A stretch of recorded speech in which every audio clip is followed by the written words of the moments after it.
आज बात करेंगे, क्या मंदिर सिर्फ पूजा के लिए इस्तेमाल होते हैं? क्या सिर्फ प्रसाद चढ़ाना ही मंदिर में जाने का उद्देश्य है, या फिर मंदिरों की बनावट में कुछ ऐसा छुपा है जो हमारे शरीर के लिए लाभदायक है? तो मंदिर के बारे में जानने से पहले हम जानेंगे कि मंदिर 3 प्रकार की शैली से बनाए जाते हैं। पहली है द्रविड़ शैली, दूसरी बेसर शैली, तीसरी जो शैली है जो आज राम मंदिर हमारा बन रहा है उसे कहते हैं नागर शैली। पर आज हम बात करेंगे ज्यादातर जो भगवान शिव के मंदिर है द्रविड़ शैली पर बने हुए हैं, उन मंदिरों में और हमारे शरीर के 7 चक्रों में क्या फर्क है। तो हम शुरुआत करते हैं कि हमारे जो ये 7 चक्र हैं शरीर के, आखिर इनका मंदिरों से संबंध कैसे है। तो ठीक से समझ लेंगे कि पहले जो हम मंदिरों में जाते थे तो मंदिर में हम पूजा करते थे, उसके बाद वहीं बैठकर ध्यान करना होता था, इसलिए ब्रह्म मुहूर्त का समय दिया गया था। उस हिसाब से वहां पर वो पूजा पाठ और उसके बाद वो ध्यान आदि करते थे। और मंदिर की बनावट कुछ इस प्रकार होती थी जो हमारे शरीर की ऊर्जा को प्रभावित करती थी। अगर ठीक से कहा जाए तो मंदिर की बनावट और हमारे शरीर की बनावट दोनों ही सेम रहती थी। तो मंदिर हमारे शरीर को ऊर्जा देने का एक केंद्र था। ये सब वैज्ञानिक तरीके थे जो आज कुछ हद तक लुप्त हो गए हैं। आज हमको नहीं मालूम होता है, हम 4 दीवारी खड़ी करके एक मंदिर बना देते हैं। अब ये जो आपके सामने मंदिर है ये है द्रविड़ शैली में बना हुआ। अब इस मंदिर को जब हम देखते हैं तो इसकी एक पूरी संरचना हमारे शरीर के 7 चक्रों को प्रभावित करती है। अब हम जानेंगे कि मंदिर का और हमारे शरीर की ऊर्जा का कैसे संपर्क है। तो ये 1 नंबर जो मैंने लिखा है यहाँ पर है ये गोपर। ये बड़ा सा गेट होता था, ये वो प्रतीक था जिस पर आप झुककर अंदर जमीन को छूते हुए प्रवेश करते थे। यहीं पर आदमी के पैर दिखाए हैं, इसी को हम कहते हैं कि आप मंदिर रूपी जो देवता है उसके आप चरण स्पर्श करके मंदिर के अंदर जा रहे हैं, इसलिए यहाँ पर पैरों का स्थान दिया गया है। तो इस आकार को गोपर कहते हैं। फिर आगे हम देखते हैं दूसरे नंबर पर आता है ध्वज स्तंभ, जो हमारा मूल आधार, जो मूलाधार को चार्ज करता है।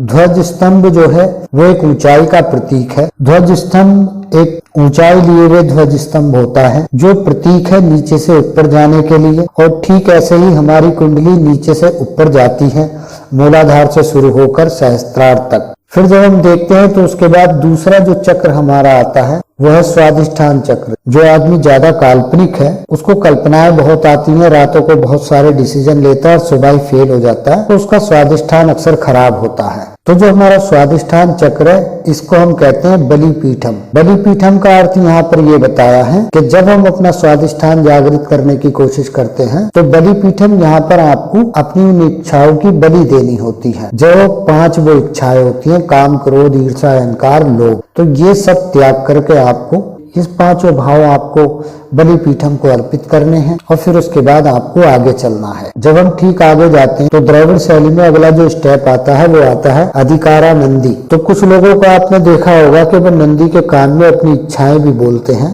क्योंकि शिव नंदी पर सवार होते हैं। तो अधिकारा नंदी में यह है कि शिव नंदी पर सवार होते हैं, मतलब शिव सृष्टि पर विराजमान है, क्योंकि शिव तत्व को परम परमेश्वर कहा गया है जो हमें भोजन देता है, ऊर्जा देता है।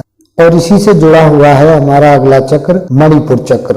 इसी प्रकार से यहाँ पर नंदी को शक्ति का प्रतीक बताया गया है। तो यहाँ पर हमें स्वादिष्ठान चक्र यानी अपनी 5 इच्छाओं की बलि देने के बाद हमें विनम्रता आ जाती है, और इसी विनम्रता को पार करके रियल में भी हमारी ऊर्जा मणिपुर तक आती है, और इसीलिए यहाँ पर प्रतीक है अधिकारा नंदी का।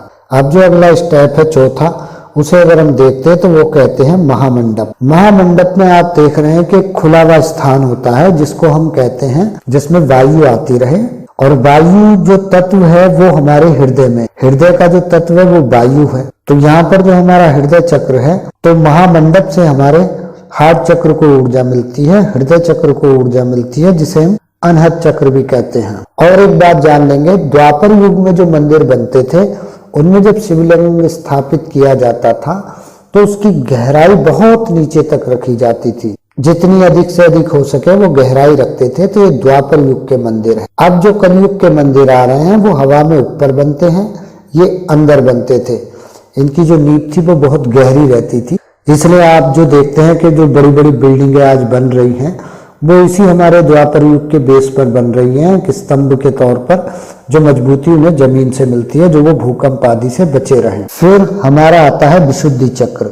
तो महामंडप खत्म होते ही जब हम गर्भगृह में प्रवेश करते हैं, जो बड़ी सी संरचना आप देख रहे हो, जब इसके गर्भगृह में हम प्रवेश करते हैं तो यहीं पर बहुत बड़ा सा घंटा लोग टांग देते थे, जो हम घंटा बजा करके अंदर जाए। तो घंटा जो हमारा सूचक है वो हमारा है विशुद्धि चक्र। विशुद्धि चक्र का तत्व कौन सा है? आकाश। आकाश तत्व का मतलब है ब्रह्मांड में गूंजना। तो जब हम ध्वनि बजाते हैं घंटा, तो उसकी जो ध्वनि है वो वातावरण में घूमती है। और विज्ञान भी आज ये साबित कर चुका है, घंटा, शंख आदि की आवाज से जितने भी कीटाणु होते हैं आसपास के वायु में, वो कुछ हद तक मर जाते हैं। तो यहाँ पर जो हमारा है विशुद्धि चक्र को ऊर्जा प्रदान करता है। फिर हम जब अंदर जाते हैं, जिसको हम कहते हैं विमाना, तो विमाना में जब हम जाते हैं तो यहाँ पर 2 चक्रों की संरचना बताई गई है। जो अंदर शिवलिंग है, वो शिवलिंग हमारी थर्ड आई को ऊर्जा देता है, क्योंकि पुराने लोग अक्सर बड़ा सा शिवलिंग बना लेते थे और फिर उसकी तरफ त्राटक करते हुए ध्यान करते थे, या फिर आंख बंद करके उसकी तरफ मुंह करते हुए ऐसी भावना करते थे कि हमें उससे ऊर्जा प्राप्त हो रही है। लेकिन अफसोस की बात यह है कि हम जाते हैं, नारियल चढ़ा देते हैं, अगरबत्ती या धूप बत्ती जो भी लोग लगाते हैं, अपना क्रियाकलाप करते हैं और सीधा रिटर्न आ जाते हैं।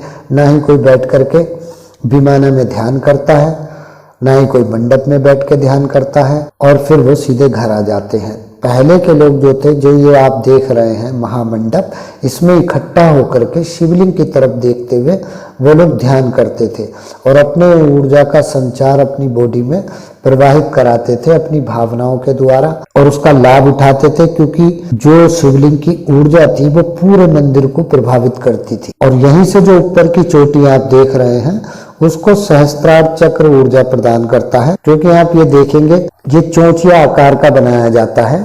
अंदर से इनकी बनावट एक तरीके से पिरामिड के आधार पर होती थी कुछ मंदिरों की, जैसा कि आप फोटो में देख सकते हैं। आपने देखा होगा कि मिस्र के जो 3 पिरामिड हैं, वो 3 ही पिरामिड है, ना कि 4 है। और अधिकतर हम भी अपने अगर हिंदू मंदिरों को देखें, 3 चोटियां बनाई जाती थी। तो पौराणिक काल के मंदिर हैं, आप उनमें देखोगे प्रिज्म के आकार के बने हुए थे। प्रिज्म के आकार के ही मिस्र के पिरामिड हैं, क्योंकि प्रिज्म ध्यान आज चला है, लेकिन बरसों से हमारे यहाँ ये सभ्यता शुरू से ही प्रिज्म के ऊपर रही है। इसका कारण क्या है कि जो ब्रह्मांड से कॉस्मिक एनर्जी उतरती है, इसको हम ब्लू कलर में देखते हैं, वो कॉस्मिक एनर्जी सीधा ही हमारे ब्रह्मरंध्र से होते हुए बॉडी में प्रवेश करती है। कुछ मंदिर ऐसे हैं जिसमें प्रिज्म के आकार के क्रिस्टल लगे हुए हैं। प्रिज्म के आकार के क्रिस्टल में एक खासियत होती है कि यदि आप उसके नीचे खाना भी रख दो तो कई कई दिन तक वो फल, खाना आदि वो सड़ेगा नहीं, वो ऐसा ही रहेगा शुद्ध। ये कॉस्मिक एनर्जी का चमत्कार है।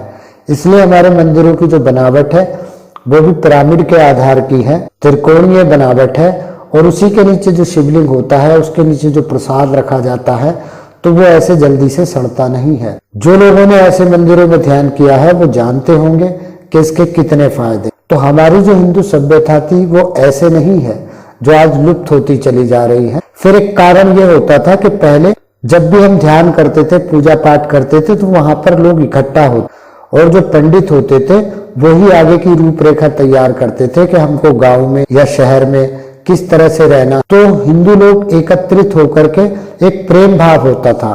पर आज सब अलग अलग जाते हैं, प्रसाद चढ़ाते हैं, कोई किसी को देखता नहीं, अपने घर आ जाता है। और आज ये हाल है कि हिंदू टुकड़ों में बट गया है और उसे काटना भी आसान है। आज तुम्हारी फिल्मों में तुम्हारे पंडितों को मंदिर में बलात्कारी, लालची, अय्याश बता करके तुम्हारा प्रेम पंडितों के प्रति खत्म कर दिया है। कुछ वेब सीरीज ने, कुछ फिल्मों ने, कुछ बिकाऊ राइटरों ने जो ज्ञान आज ब्राह्मणों ने हमें दिया है, उन्हीं ब्राह्मणों को आप पूजा पाठ या कथा करवाने पर मुट्ठी बंद करके थोड़े से पैसे देते हो, उसके बदले आप और जगह पैसे खूब खर्च करते हो। तो आज हमारे ही देश में जो हमारे मंदिरों की धरोहर को संभाले पड़े हैं, वही आज ठीक से सुखी नहीं है। और धर्मों में पंडितों को पगार मिलती है, हमारे यहाँ पंडितों के लिए कोई पगार निश्चित नहीं है। तो हमारा हिंदू धर्म मिटता चला जा रहा है, खत्म होता चला जा रहा है, और जो संभालने वाले इस सभ्यता के लोग थे उन्हें जगह जगह बदनाम किया जा रहा है, उनका शोषण हो रहा है। तो ये हमारी चीजें थी कुछ पौराणिक काल की, जो अब लुप्त होती चली जा रही हैं।